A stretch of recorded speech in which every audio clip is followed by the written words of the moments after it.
Sandra pour la CGT. Alors que les débats budgétaires sur le PLF et le PLFSS a lieu depuis des semaines, il est à noter que si celui-ci était voté en l'état, il serait catastrophique pour le monde du travail. La suppression de 3000 postes dans la fonction publique, notamment dans l'éducation nationale, France Travail, aux finances publiques, dans les organismes de sécurité sociale.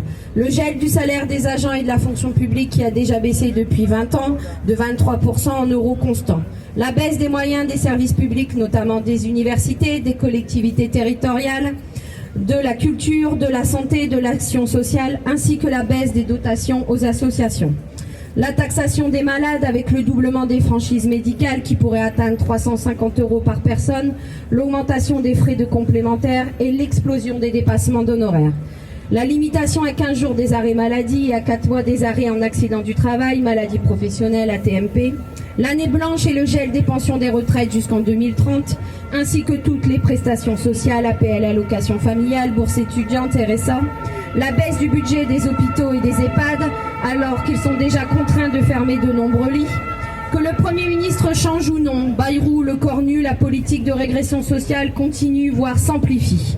Avec le soutien de l'extrême droite, l'Assemblée nationale a rejeté la taxation du patrimoine des milliardaires, la taxe Zuckman, et les mesures visant à remettre en cause une partie des 211 milliards d'aides publiques dont bénéficient les entreprises chaque année sans condition ni contrepartie.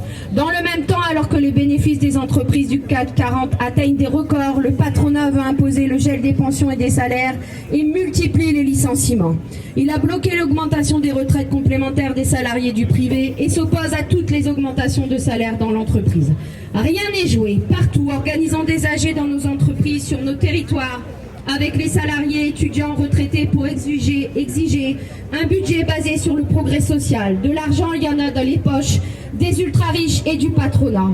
Alors nous demandons la conditionnalité des aides publiques aux entreprises, notamment en faveur de l'emploi, de l'augmentation des salaires, de l'investissement productif, du respect de l'environnement ou encore de l'égalité entre les hommes et les femmes.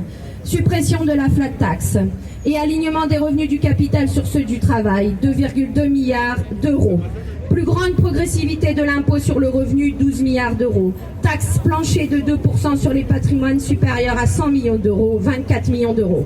Contre l'austérité, pour nos salaires, pour l'abrogation de la réforme des retraites, soyons nombreux à défendre nos droits.